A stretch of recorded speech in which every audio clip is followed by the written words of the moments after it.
All right, so let's talk about a game that's very near and dear to my heart. I consider this game to be on the same level or in the same like pantheon of games as stuff like Sonic the Hedgehog 3 and like Super Mario World and Cyberpunk 2077. Effectively, these are games that I think offer an experience that you really can't replicate or find anywhere else. They're kind of unique experience. There's something special, right? And I think most people who have played New Vegas multiple times or even played it for an extended period of time will come to the same conclusion that New Vegas is quite the special game.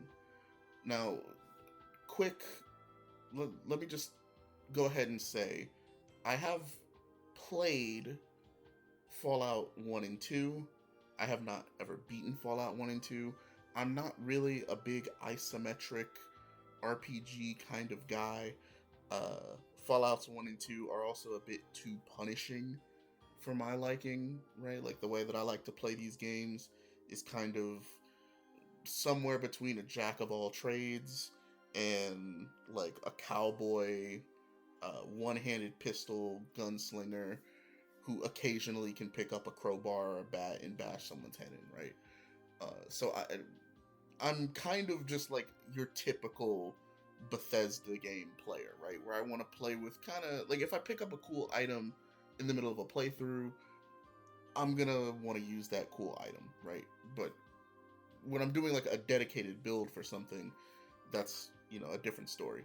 But Fallout's 1 and 2, as far as how I've played those games, don't really give you a lot of that freedom. Maybe I'm playing those games wrong. I'm also a pretty big controller guy, so mouse and keyboard, isometric view, those doesn't really gel well with me, right? So I'm sure Fallout's 1 and 2 are just as amazing, if not straight up better than New Vegas in many ways, but I have not had the pleasure of experiencing those games in that way, so that's why I'm going to talk about New Vegas instead. I think New Vegas is the best Fallout game out of the 3D Fallout games, and I don't even think it's a contest. 3 is fine.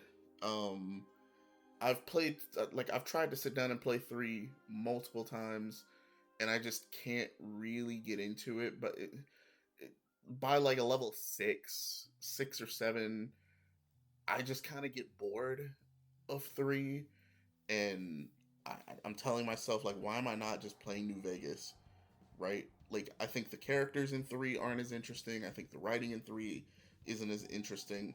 So it just doesn't hold me like New Vegas does. 4 feels like it's set in a completely different universe with its tone, which, again, there's countless YouTube videos out there that will explain the differences in tone between 4 and New Vegas and the original games. But I'm not going to do that here. Just, I don't mind the tone of 4. I don't mind that the story is kind of all over the place, doesn't really make all that much sense. I don't mind that the factions are kind of crazy or uninteresting. Uh, I don't really mind any of that. My biggest problem with 4 is just the gameplay loop doesn't really keep me invested anymore. The whole just go out, loot, shoot, grab stuff, right? Like if I want to play a looter shooter, there are better looter shooters out there for me to play right now. So why should I waste my time playing 4 when, I could just play something else, or I could play New Vegas, right? Like if I really have a Fallout itch, I'm probably just gonna play New Vegas. And you spare me the comments that are like, hey, there's this mod list for Fallout 4 that basically turns it into a regular Fallout game. I don't want to have to pick up read a massive document or wiki to learn how to play a brand new Fallout game, right? Like Fallout 4, because you basically have to overhaul everything in Fallout 4 to turn it into New Vegas. And even if you did that, the main story is still going to be shit. So it's still not going to feel like New Vegas, even though you've added in skills and perks. Well, perks are already there. We've added in skills and traits and all this nice stuff from New Vegas. It's not the same, right? New Vegas is special. It's the only 3D Fallout game that feels like a proper Fallout game that I think captures what makes Fallout like fascinating and interesting to its fullest degree. The other games also capture it, just to a lesser degree. So, don't worry, I'm not going to spend the whole video bashing Fallout 3 and 4. That's basically the last time I'm going to bring out 3 and 4, or bring up 3 and 4. Let's just talk New Vegas, right? Why do I love New Vegas? Why do I think New Vegas is something special? Why do so many people on the internet love New Vegas? I can't tell you why they love it as much as they do, but I can tell you how I feel about the game and what I think makes it so special. So let's just go ahead and get started with that. First off, it's the dialogue and the atmosphere. There's not really a easy way to describe this without just telling you to go play the game. Um, but that's kind of what you have to do. Like, you need to just experience the dialogue that the game has to offer to kind of understand what it is about the writing that I find so it's not Shakespeare or anything like that, but it's just it doesn't the writing in New Vegas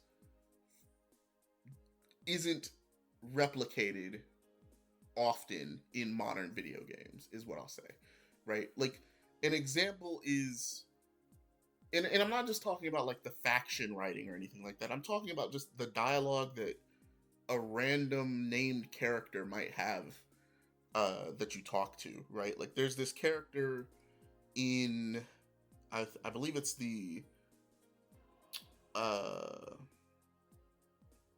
New California Republic, the NCR's little base of operation just outside of New Vegas, right? And I guess he's like a mercenary, or he's an ex-mercenary, I think. And just like the dialogue you have with this guy, where he's basically telling you why he quit being a merc, talking about like the different things that he's done and that he would have had to do to continue to be to continue to be a mercenary, and you're just sitting there like, I was taken aback, is all I'm saying, by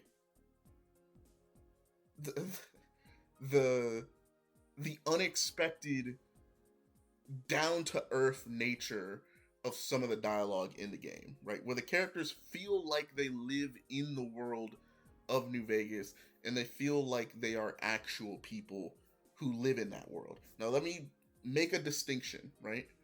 I'm not saying that the characters in New Vegas act like real characters in the real world. That's not what I'm saying.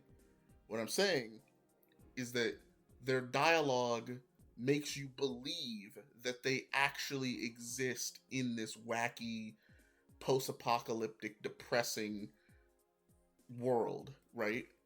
Like, they feel like they're believable characters to some degree. Yes, there are a few exceptions to that, right? Like the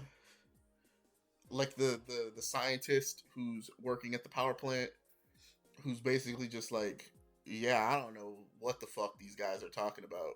Why they made me the head scientist. I mean, they asked me if I had a theoretical degree in physics, and I told them that my degree was theoretical or some shit like that, right?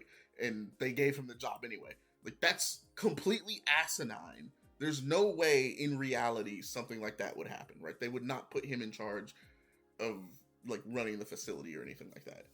But it, in the context of the game, when you come across it, you're like, that's really dumb, but it's funny. And also, debatably, you could make an argument that maybe it does make sense within the context of New Vegas's world, because the NCR are kind of all over the place in terms of like management and stuff like that, thanks to all of their resources kind of being taken up by Hoover Dam. So maybe someone in the top brass was like, okay, this guy claims he knows what he's doing. Fuck it, send him there, whatever. He can't break it any more than it's already broken, right? The shit doesn't work anyway, so whatever, right? By the way, that's like grasping. Again, if you wanted to make an argument that that's a ridiculous premise for a character to be in that position, absolutely. But there's also a scientist in the same room who actually like seems like he knows what he's doing. So you could make an argument that like they balance each other out, and he's just kind of taking credit for any of the work that the other scientist does. So regardless, but yeah, you really just have to to to play New Vegas, right? Like you have to see the dialogue in context while being immersed in the world to kind of grasp what I'm talking about when I say that the dialogue and the atmosphere is just like top tier in New Vegas. And I guess that's the key word, right? You feel immersed in New Vegas for the most part, right? You buy that you're in this world and that there are people who live here and that they have their own struggles and that they deal with their own bullshit, right? Now, sometimes you are knocked out of that immersion, right? An example is actually pretty early on in the first quest when you have to fight. Well, you don't have to, but Ghost Town Gunfight, that quest, when you fight against the Powder Gangers, you know, Sonny tells you, hey, go talk to Trudy, Chet, Doc Mitchells, and Easy Pete, see if you can get them to help us out with this little campaign we're putting together, and then talk to Ringo to see if he's ready, right? The Powder Gangers will not attack New Vegas. Like, they just straight up won't attack Good Springs until you trigger the event to cause them to attack Good Springs. Some people might say, well, that's just good game design, right? It gives you time to get ready, right? It makes sure it even gives you an option to say, I'm not ready yet, right? Let's not trigger the event yet. Let me see if I can do some more things.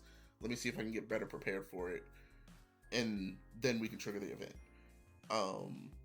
But quite frankly, I'm a big fan of games treating you like a fucking adult and putting like high stakes, high consequence moments in front of you and just telling you, make a decision, right? You have this amount of time to do it. Just play the game and enjoy being immersed in the experience, right? So if you had a set amount of time, right, like after you trigger the event with Joe Cobb showing up in the tavern, before he attacks the town, that would actually be peak, in my opinion. Like, that would be fantastic. Decouple my decisions from the events of the game world pretty much as possible. And I'm really, really fine with that. I know I said that I wasn't going to bring up Fallout 4, but an example of kind of what I'm talking about is like in Fallout 4's opening, the opening section where you're with your family and then you have to go into the vault and the bombs fall, right? I think it would be really cool. Actually, this might be in the game. I don't think it is, but it might be. But it would be really cool if you decided to just stand there, right? When they announce that the bombs are falling and you need to go to the vault. If you just stand in your house and don't do anything for like 30 seconds, the bombs fall and you die, right? And it forces you to reload your save. Shit like that, I'm all over. I love shit like that, right? Put more of that kind of stuff in the game. And I wish New Vegas did more things like that. I wish it timed me on more things. I'm actually trying to think of a game that actually does that, and I can't think of one off the top of my head. From my experience, even a game like Baldur's Gate 3,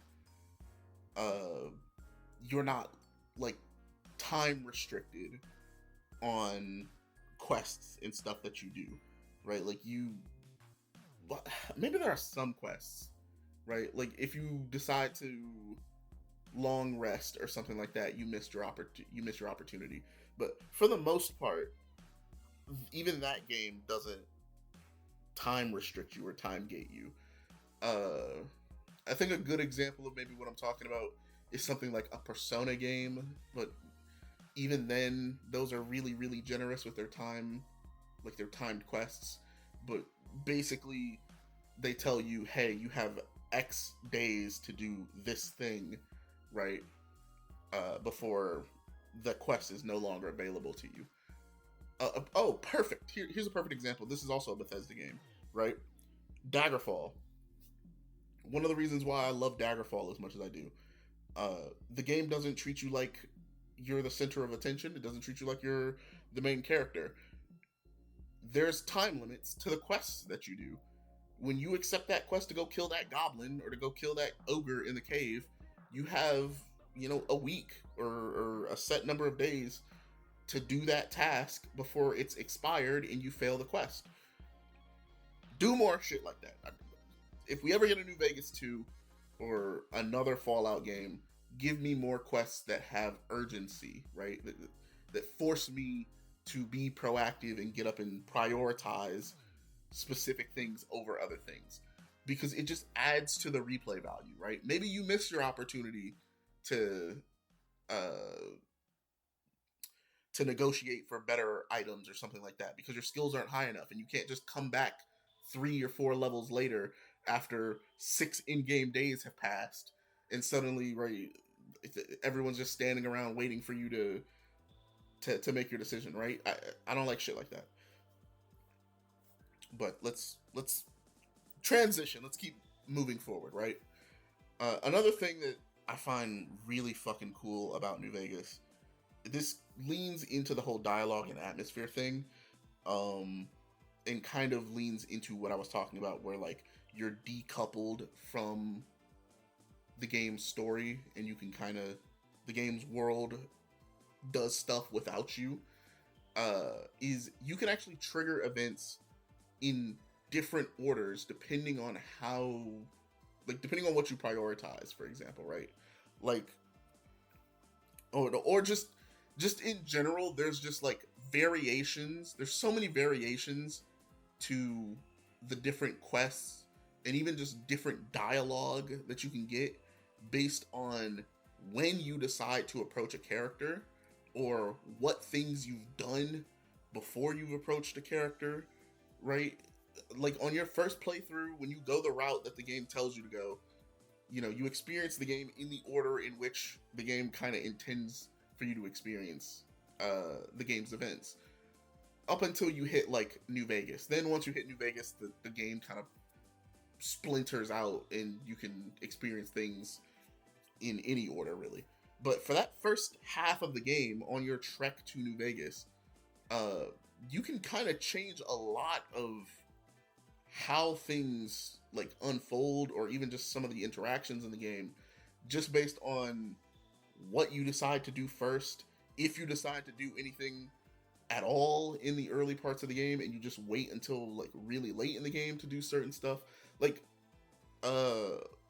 spoilers if you haven't played New Vegas, but it's not even really a big spoiler, right? But the town of Nipton gets attacked by the Legion, right? And Vulpes is the one who's like leading the attack. Well, if you decided not to go down through Nipton and take the long way to New Vegas, and you figured out a way to get to New Vegas early, you'll run into, like, there's a chance that you'll run into Vulpes in New Vegas, right, before you trigger the event with Nipton. So if you go back down to the original route to clear out that content that you haven't done, and you meet Vulpes in Nipton, he acknowledges the fact that you've met already and that he met you on the strip. And I know that doesn't sound all that interesting or crazy, but we live in an era of video games where shit like that is rare, right? Attention to detail like that, the acknowledgement of the player character's experience, right? And the triggering of different events. Shit like that is rare nowadays. Games just don't do that anymore. And it goes to show that, like, while yes, New Vegas is a buggy, glitchy, unstable mess at times, the developers took the little time that they had to develop this game, and they packed it with so much content to consider, right? Like any one quadrant of the map, any one square of the map is just full of stuff for you to do. And like, okay, I don't want to like overblow certain sections of the map, right? There's a lot of like empty desert in New Vegas because it's a fucking wasteland, right? But like any one city that you're in, there's typically three plus three to four plus quests for you to do in interesting interactions for you to have with characters. Even down to stuff like I was playing through New Vegas recently. Uh, Again, I've played New Vegas for like 500 hours or something like that. Multiple different playthroughs, multiple different character starts, and I wasn't aware that there was a dialogue option with Doc Mitchell's at the start of the game where you can ask him, like, I think it's a speech check or something like that. Um, but I don't even remember what you get from it. But there's a speech check hidden in his dialogue if you go back and talk to him after he kind of releases you off into the wasteland. And most people, after he tells you try not to get killed again and walks away, you go out his front door and you basically don't talk to him again unless you're going to get the medical supplies. And even then, you might not ask him about himself, right? You might not ask him about all of the additional dialogue options. You might just focus on that particular dialogue option. Trudy in the tavern, I don't remember the name of the saloon, right? Uh, there's a dialogue option to fix her radio. You don't get that dialogue option unless you go through her dialogue to figure out, you know, if she knows anything about the people who attacked you. Stuff like that is cool. Because it teaches you early in the game, hey, you should talk to as many people as you can, right? We put a lot of effort. The developers are basically saying we put a lot of effort into writing the dialogue for this game, right? Writing the different interactions that you can have with these characters.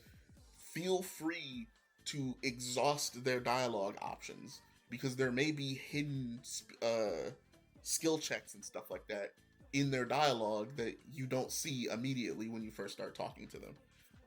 So stuff like that I think is really cool. And is another thing that makes New Vegas a really like special game to me because I like atmosphere, I love characters, right? I love character writing. So this kind of shit just it's like sprinkling sugar on my tongue, right? It's wonderful. All right, so moving away from maybe an element of the game that some people might find kind of boring, like moving away from dialogue and atmosphere and stuff like that. Let's talk about the difficulty, right? So I mentioned this before with Fallout 1 and 2. I think those games are a bit too difficult for a new player who doesn't know what they're doing. You're probably going to get shit on the first time you make a build because you have no idea what you're doing.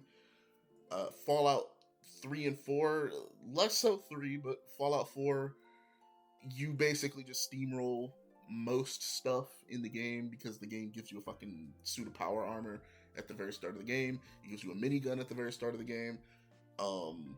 Caps, like stim caps are not, it's not, oh my god, what am I talking about? Stim packs are not really all that uncommon. They're not really all that expensive. Like they give you a laser musket at the start of the game. You're given a companion at the start of the game with dog meat. Like, yes, there are still things that can and will kill you, like super mutants, or if you wander too far in the wrong direction, you can get fucked up. And like the institute fights and stuff like that can be kind of challenging, especially early level if you haven't been paying attention to your weapons and stuff like that.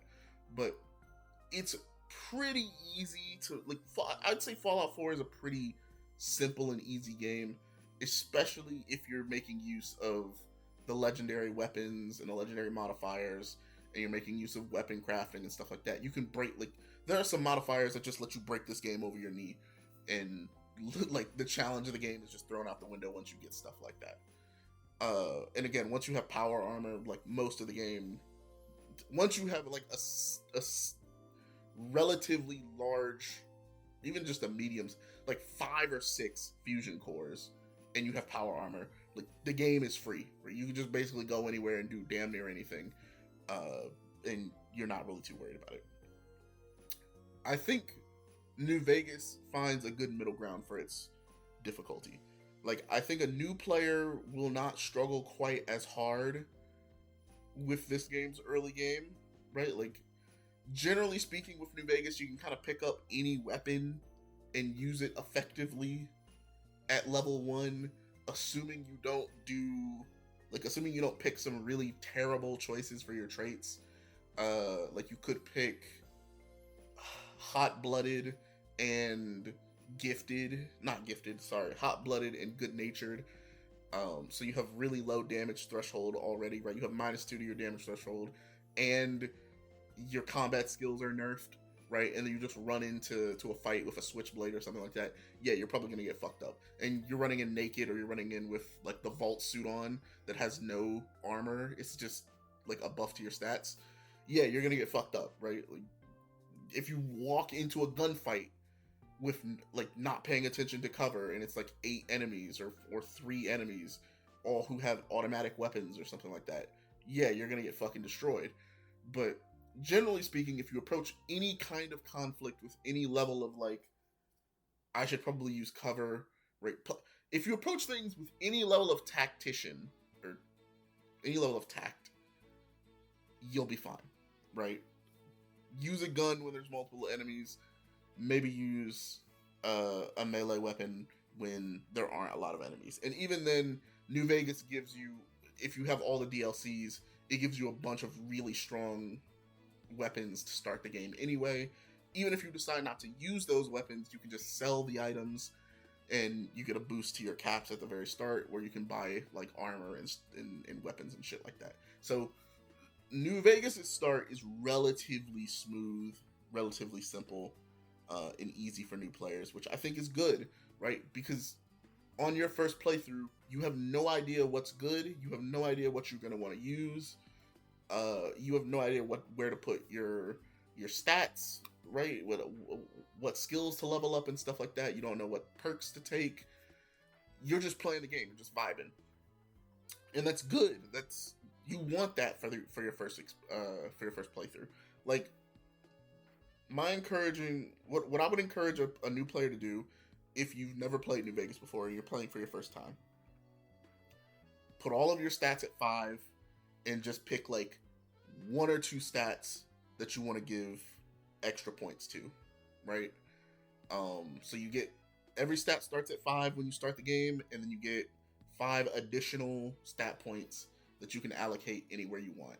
You could lower your stats to get more stat points to put in other places, but for the sake of your first playthrough, I don't think you should do that. I think you should leave everything at 5 and then just adjust, like, what do you want to be especially good at? Because again, you don't really know what you're doing, right? You don't know what perks you want. You don't know what playstyle you're gonna want, and your starting stats affect what perks you can take and stuff like that.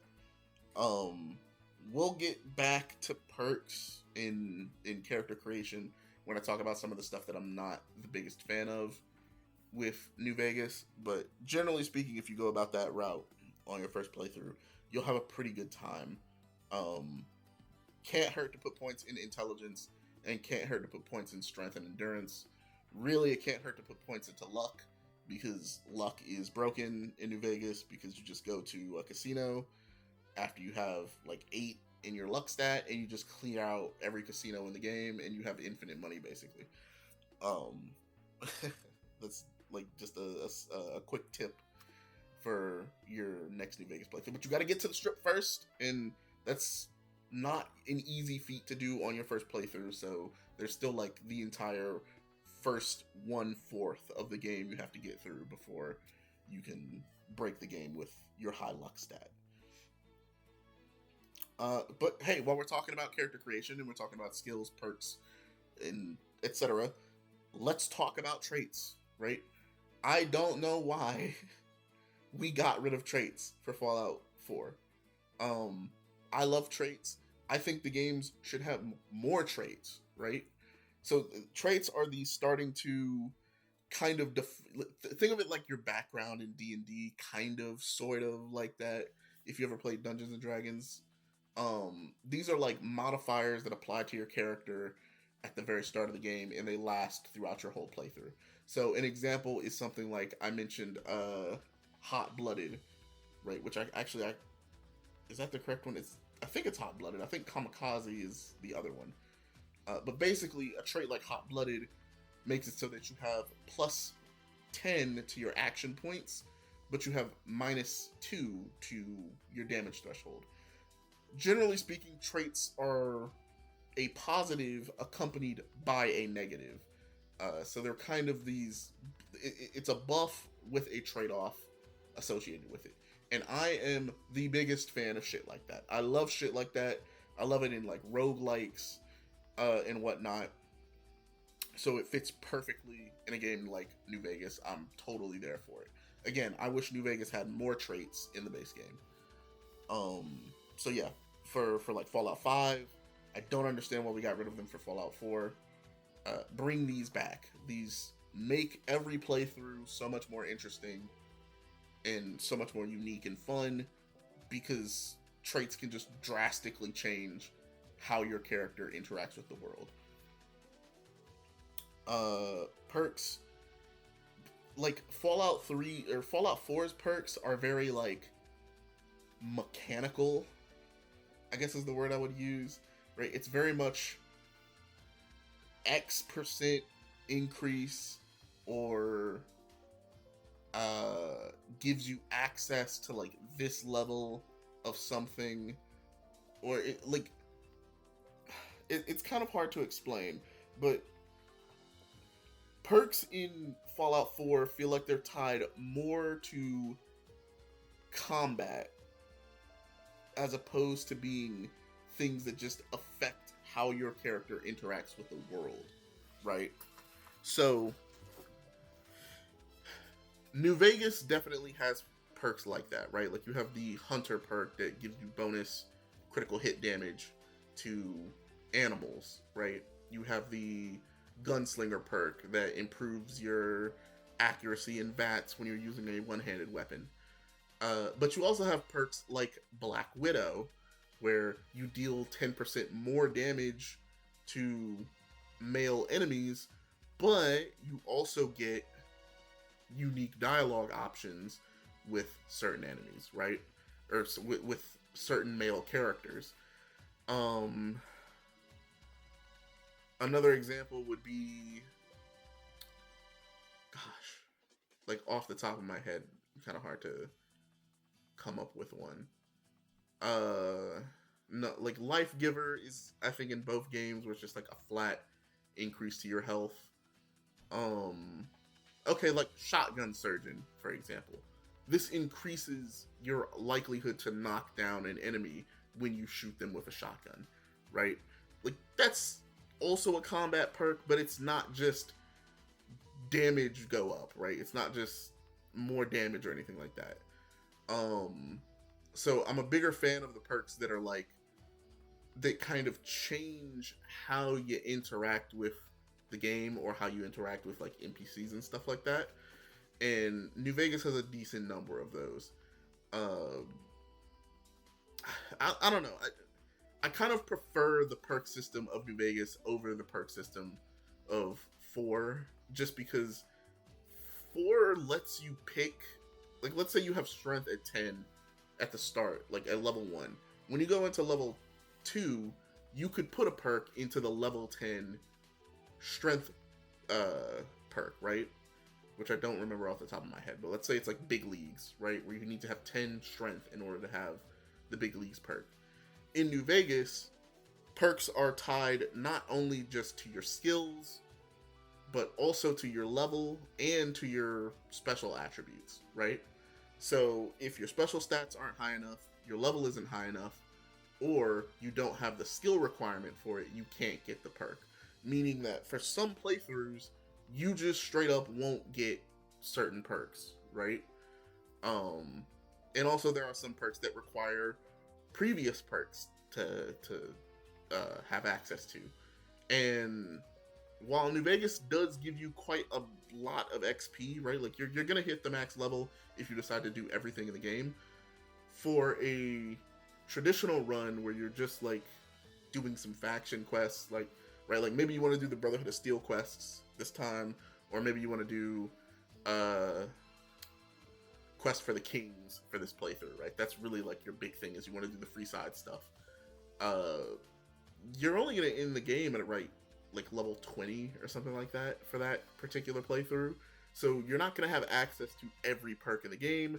You're not gonna be like leveling up your special stats like Fallout 4 really asks you to do. So it makes each playthrough more interesting because you have a little bit more limited options for your perks.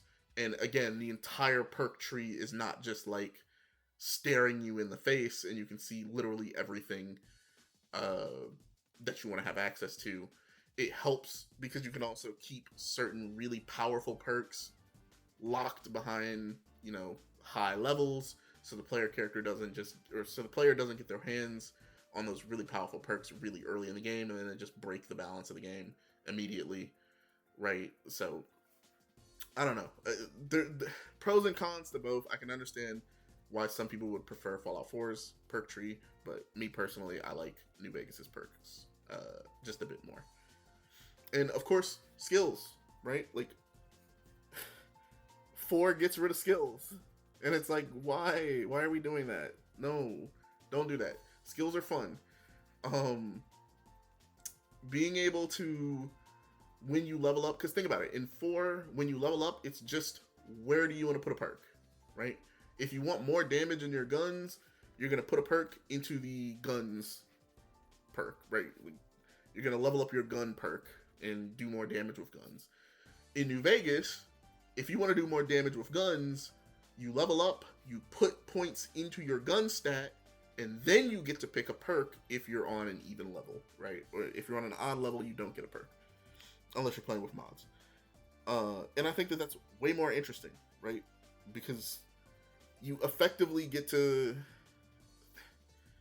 you get 2 options for how you want to change, like how you want to progress your character pretty much every other level, as opposed to 1 option every level, which effectively makes your character like perks in Fallout 4 are just so much more important because they're how you change your character. They're the only way of how you change your character upon level up, whereas New Vegas gives you 2 options for changing your character on level up.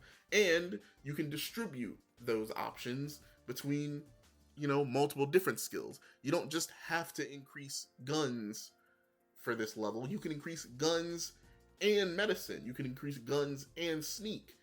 You can't really do that in 4. But like I said, let's stop talking about 4 and yeah. So that's another reason why I think New Vegas just feels so good to play, is you just have full control over how your character improves.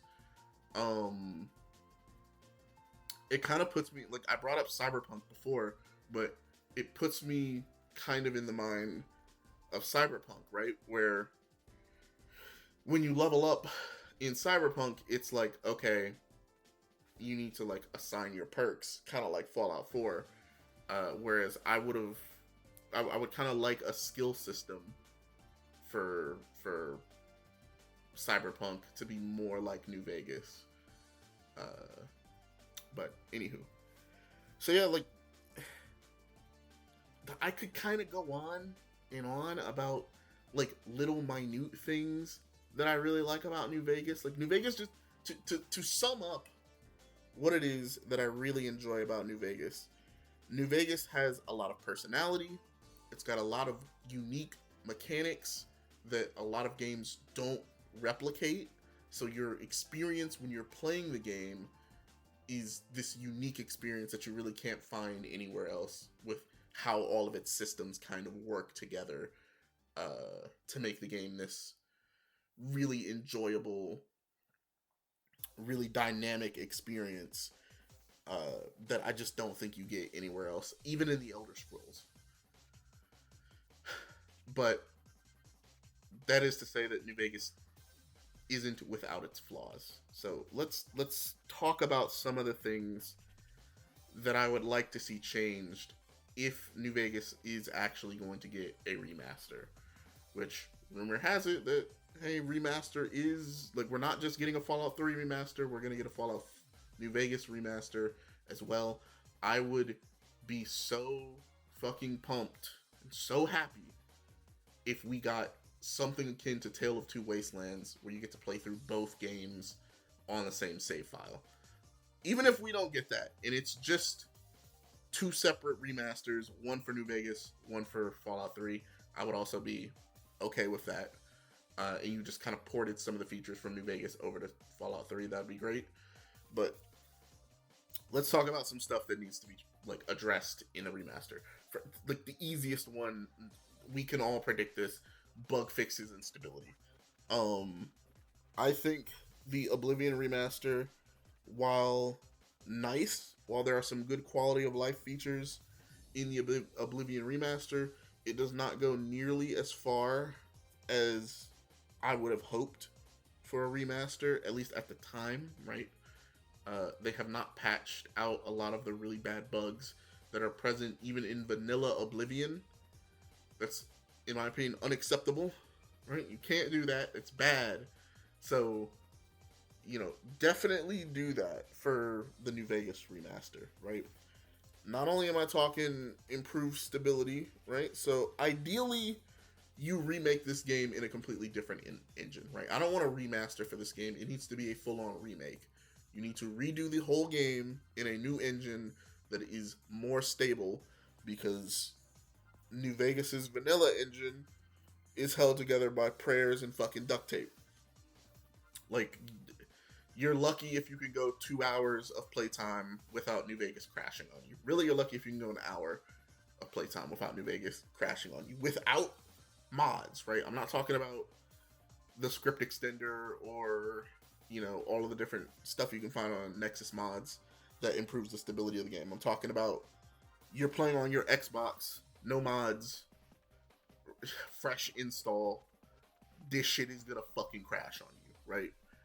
And it's gonna do it at some really bad times when you've forgotten to save, and it's gonna kind of blow your evening. So definitely fix the stability of the game.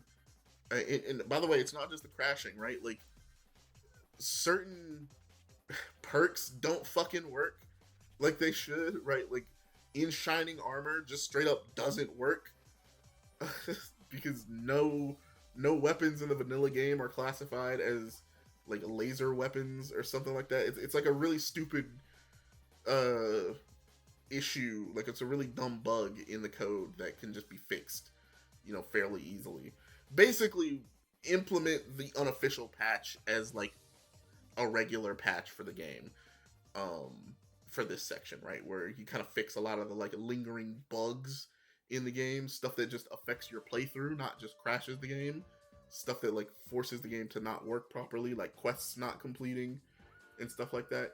I haven't personally had many bugs like that happen to me, but it's the internet, it's a Bethesda game, shit can go awry real fast. So definitely make sure that that's a priority to be fixed. Next up is combat. This is kind of a weird one and kind of a touchy subject. Some people are probably going to say you should remove the like sway that guns have and just make everything pinpoint accurate and just make the gun skill determine how much damage your character does with your weapons. I'm actually going to disagree with that. I think that having your sway and stuff like that be tied to both your strength and your skill, right? The level of your skill with that particular weapon. Not with that particular weapon, I'm sorry. Just your gun skill in general adds to the immersion of your character. When your character is level 1 and they have a gun stat of 15, yeah, you should not be able to hit, a fly off a baboon's ass, right, from 60 meters away. You should be struggling to hit the broadside of a barn from 60 meters away if you have a gun stat of 15 at level 1, right? Like, that makes sense.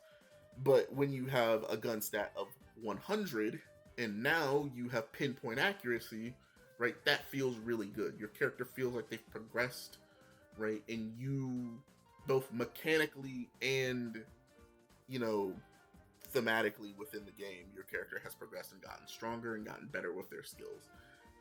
So I kind of like that progression that you get when your skill, like your hit chance and stuff like that, are tied to your skills. As long as it's not anything like too crazy, like what Morrowind does, where when your skill is very low, you basically can't hit anything at all consistently. Yeah, that fucking sucks. That feels really bad. But New Vegas doesn't really feel like that way, right? Like generally speaking, if your iron sights are like if that middle piece of your iron sights are lined up with your target, generally speaking, you're gonna hit them. But you know, I mean, it's New Vegas, so sometimes you don't if your skill is too low. No, the main thing that I have a problem with when it comes to combat is the jankiness of the combat system in general, right? Like shit like you're in the middle of combat, maybe you're shooting someone, and then you push the pit boy button, you know, because they throw a stick of dynamite at you and you see your health bar fucking disintegrate. Right, half your health bar is just gone in an instant. So you're like, oh, I should probably use a stim pack. So you open up your Pip Boy, or you push the button to open up your Pip Boy, and it takes like 3 seconds for your character to finish the animation of whatever they're doing, probably their pain animation, and then they activate the Pip Boy, and now you can go into the menu. That feels like dog shit. I'm not gonna lie, that feels really bad. I get it. I understand that it's probably done that way for the sake of like immersion, right?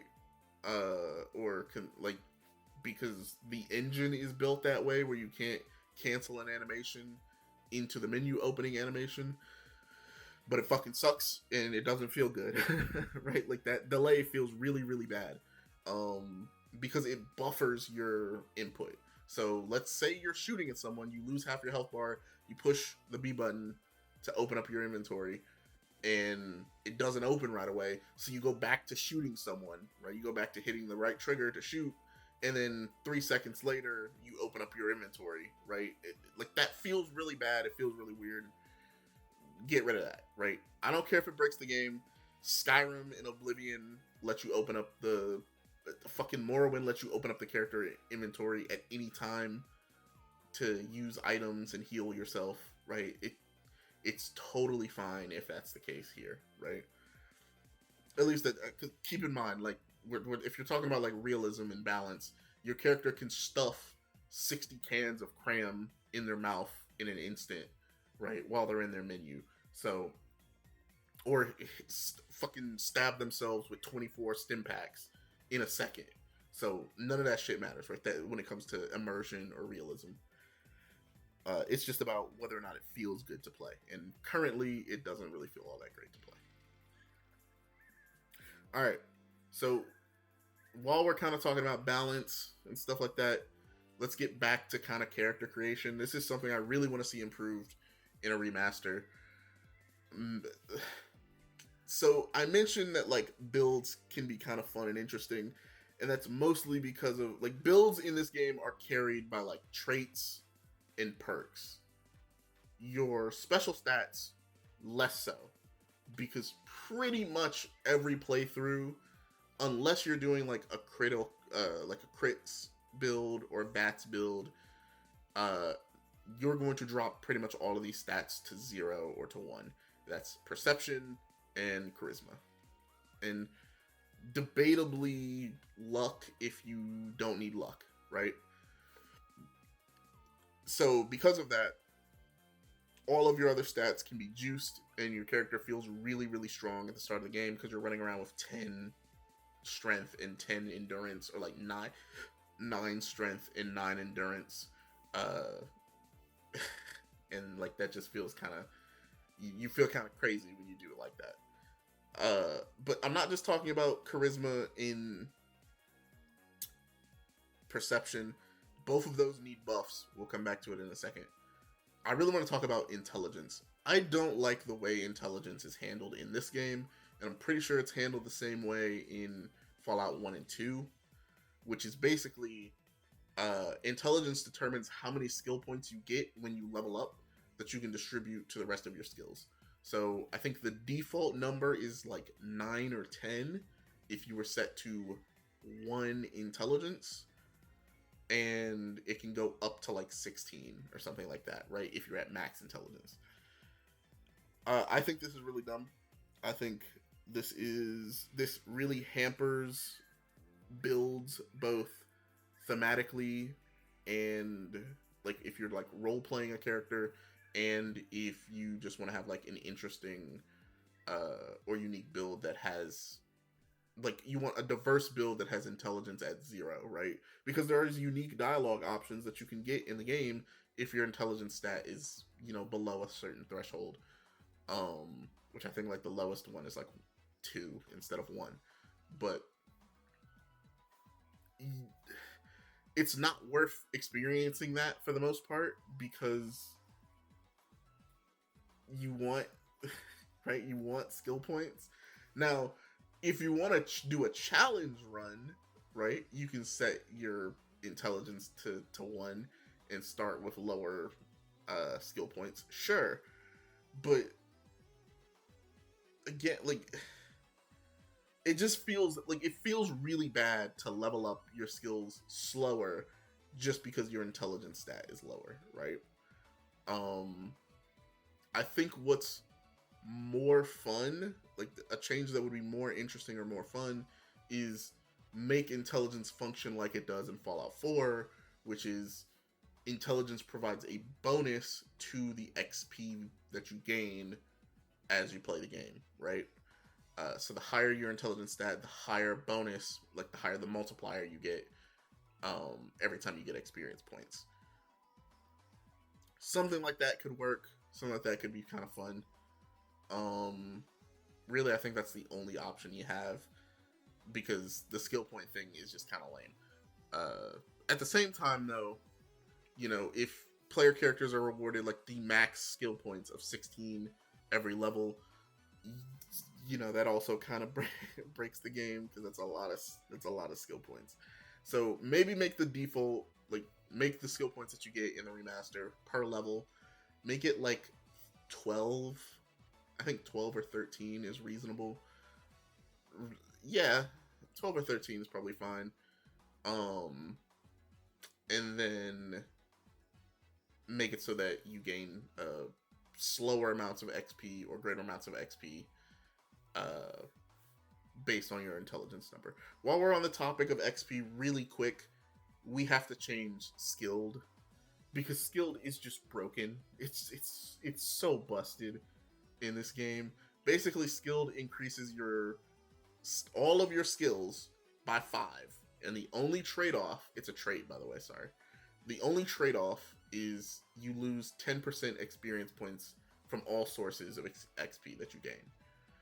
It's also really broken because you can take it like 3 or 4 times in vanilla New Vegas because of a bug, but assuming you're not doing that, just taking it one time is kind of already busted, because again, New Vegas is not lacking sources of XP. There are plenty of quests in the game. You will reach max level if you just play the game, right? And you do all of the, like, if you want to do all of the content in the game, you do not have to worry about hitting max level. You will hit max level, right? So the negative of skilled is just kind of a mute point, right? It doesn't, it's not actually a negative, right? It's inconsequential. So what do you do to actually balance skilled? Maybe something like how gifted works, right? Maybe it's like the inverse of gifted, where all of your skills get a bonus of 10, but all of your special skills, like all of your special stats, get -1, right? Or something like that. Or maybe you receive half XP, right? Like you receive 50% less XP than you would before.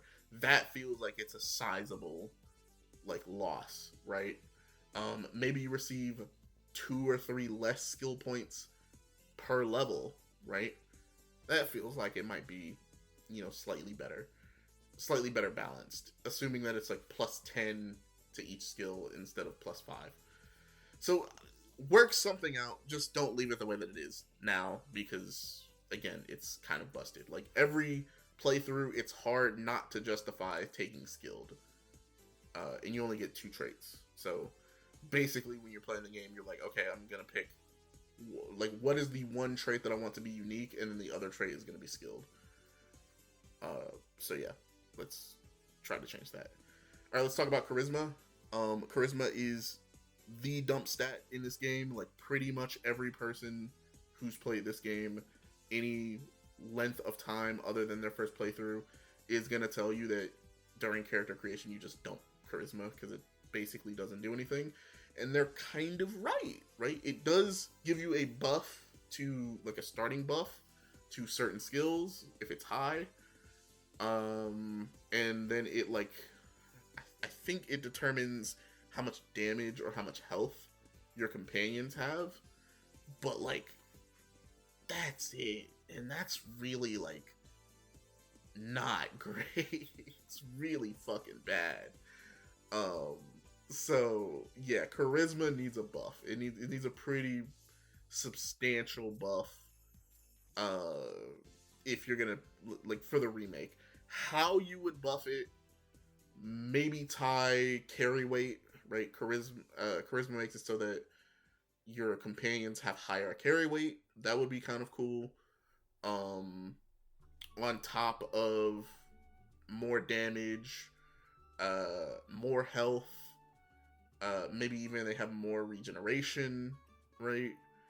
Uh, their tolerance level to the shit that you do. So, for instance, your karma, like if you have like their tolerance level to how bad your karma can be is determined by your charisma level.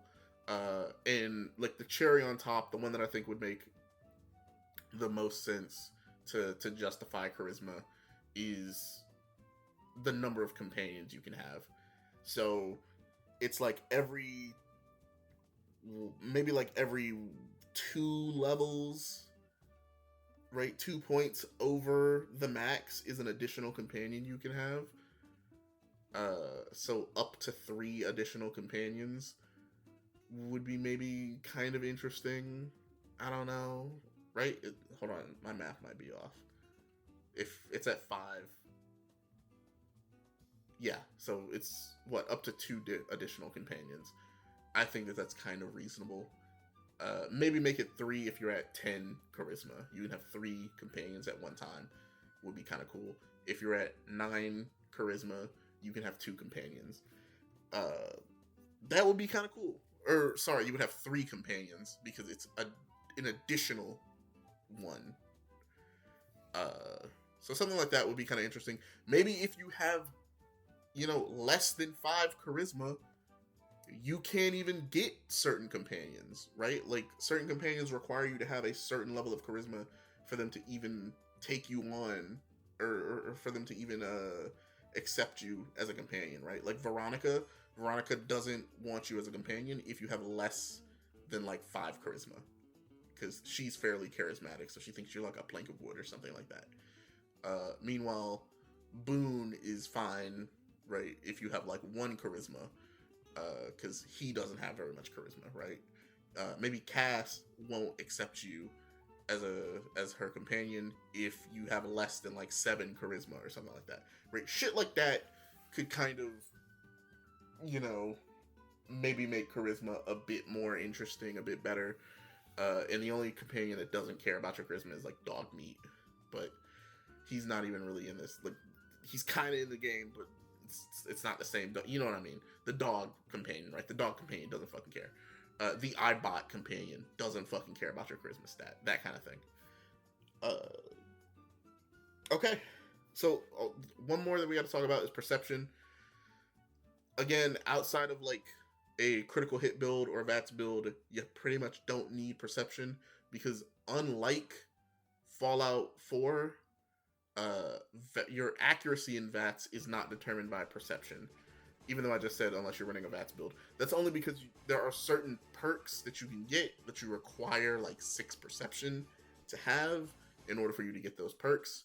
So if you are running a dedicated VATS build, you are going to want perception, but it doesn't alter just for those perks, but it doesn't affect your accuracy in VATS the way that you might think it does, right? It doesn't affect your accuracy at all. So I think a great way to buff perception is to just make it affect accuracy, right? Like flat, if you have high perception, you get a bonus chance to hit, and you get a bonus chance to hit in VAT. Just flat, maybe it's like 5% or something like that. Even if it was just like plus 1% or plus 2% for every 1 point above 5, that would make it at least somewhat more compelling to take. Right now, all perception really does is just kind of show you where enemies are on the map, right? Like on the little radar thing. That's like not great. It's not great. It's kind of ass, right? You can kind of just see enemies when you're walking around. So yeah, and of course it determines like how well you can lockpick and stuff like that, because lockpick is governed by perception, but whatever, right? Like you can just increase your lockpick skill. It's not that big a deal. So how would you buff perception? Like I said, making it improve your chance to hit would be kind of nice. Maybe making more checks in the game require perception. Maybe making it so that traps, like the higher your perception stat is, the more time you have before a trap triggers, like a landmine won't trigger as fast if you have higher levels of perception. Even then, that's like not great, right? Like it's not the most compelling. You're still probably gonna dump perception for the most part. It would need like a mechanical reason to be in the game, right? Like you would need more. It would have to function kind of like Insight from Baldur's Gate 3, where perception allows you to tell if someone's like lying to you, or like maybe perception could identify like hidden locations on the map.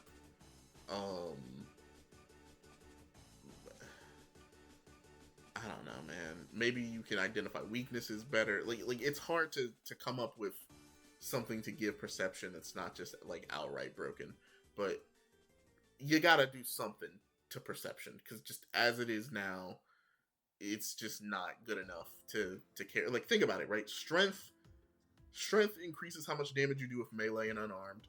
Endurance affects your health. Agility affects your accuracy and VATS, your ability to sneak, and your movement speed.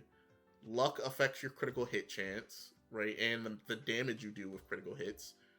Like, perception just affects whether or not enemy, like the distance in which enemies show up on your radar, right? And it's like, that's buns. That's not great. So you have to give it some kind of gameplay bonus on the same level as here's one that could maybe be kind of good for perception, is your equipment degrades slower, right? Like the higher your perception stat is, the slower your equipment will degrade. Maybe you have a higher chance of finding items in hidden location, like in chests and stuff like that, or in whatchamacallit, right? Stashes and containers. You have a higher chance of finding items. Maybe perception actually increases your ability to play like the different mini games, right? Like poker, blackjack, caravan, right? Maybe it affects your likelihood of winning those games, so that it's not all just tied to your luck stat, right? If you have a good perception stat and a good luck stat, that will even itself out, right? So you don't need to just have 8 luck. You could have 6 luck and 7 perception, and that is akin to having 8 luck, right? I don't know. I'm just kind of spitballing and trying to fucking come up with something to get perception, but it needs a buff. All right, and finally, graphics. I'm using quotations, but you can't see it because you know we're not looking at each other. But when it comes to graphics, I, I think this is a touchy one, right?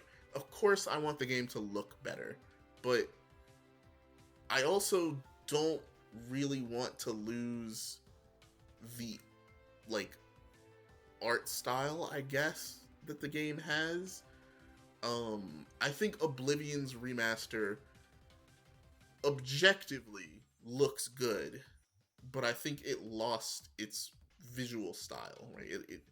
It lost the art style that the original game has, and I don't want that to happen for New Vegas, right? I don't think the game needs to look hyper realistic or anything like that. Just I don't know if you've ever seen some of the character overhauls that come out for New Vegas. Some of those look a little too realistic for me, right? They make the characters look too realistic. There's too much detail.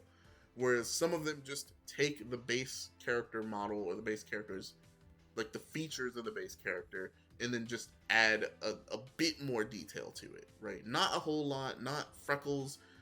It's not to the point where you can see the fucking pores on a person's face, right? It's just fill in that beard a little bit more, right? Maybe adjust their jawline a little bit more, right? Maybe if it's a girl, maybe narrow her face a little bit. That kind of thing I think is like fine. In all honesty, graphics don't really matter all that much to me. Like I'm content with playing the game in its current state anyway. So the graphical update is kind of irrelevant. But I'm sure it'll look nice. Just don't completely fuck the art style of the game. But I guess you can't really do that anyway because New Vegas is kind of inspired by it's built to look like a real game or like a real life anyway. So it's kind of gonna be kind of hard to fuck up the art style there. But you know what I mean, right? You know, game companies where you're like, there's no way they could fuck this up, and then they end up fucking it up. Like I just don't want that to happen here. That's all. But that's about everything I have to say about New Vegas, right? Like, other than like sitting down and doing a full playthrough and playing through the whole game and talking about every individual little thing that I love or hate about the game, I don't want to do that. I don't want to hold you for any longer than I already have. So, to end things off, I love New Vegas. It's a unique experience. If you haven't played it yet, I highly recommend you give it a try. Try to play it on PC. Look up. This is a lot of work for a game that you're not even sure you're gonna enjoy. But look up the stability guide, right? Get some advice on what mods you should install for stability. Go ahead and get those going. Play the game for the first time. Really, you don't even need to do that. Just save often, and you'll probably be fine, right? The game isn't that buggy. It's not that unstable where you absolutely need the fixes and stuff like that. But they do help, right? But if you absolutely have to play the game vanilla, it's great on Steam Deck. If you have a Steam Deck, just pop that fucker in, play it on the Steam Deck. If you have an Xbox, play it on the Xbox. If you've played New Vegas before and you're like, I don't know, man, I don't fuck with it, right? Played it for a couple hours, didn't really enjoy it like that. I highly recommend you give it a second try. It took me like 3 or 4 attempts before I like locked in and was like, oh, I get it now, right? Like I had to commit a good like 3 or 4 hours of actually playing the game and trying to enjoy it and trying to be invested and not just being like the aiming sucks, right? The combat is kind of outdated, right? Like ignore all that, play the game on the game's like meet the game halfway, and I promise you're gonna find something in there that you enjoy. And if you don't, I'm sorry, right? I'm sorry. But there's a lot to enjoy about New Vegas, and I think if you meet it halfway, you're gonna find something there that you really enjoy. Whether it's how broken you can make the combat, whether it's the number of builds you can go for, right? Whether it's how interesting the perk system is, right? Like just looking forward to your next perk and shit like that. Whether it's the dialogue, whether it's the factions, right? The atmosphere of the game, the immersion, etc. You'll find something in there that you'll go, okay, I can kind of see why people enjoy this as much as they do.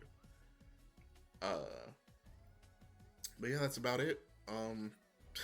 Thanks for listening. Thanks for sitting down, listening to this crazy guy talk about Fallout for what's the time we got going? An hour? Jesus, I just ramble sometimes. I'm sorry. If you stuck this far, into the video, thank you. First off, I appreciate it. Feel free to go ahead and maybe drop your boy a like. You sat here for an hour and 10 minutes.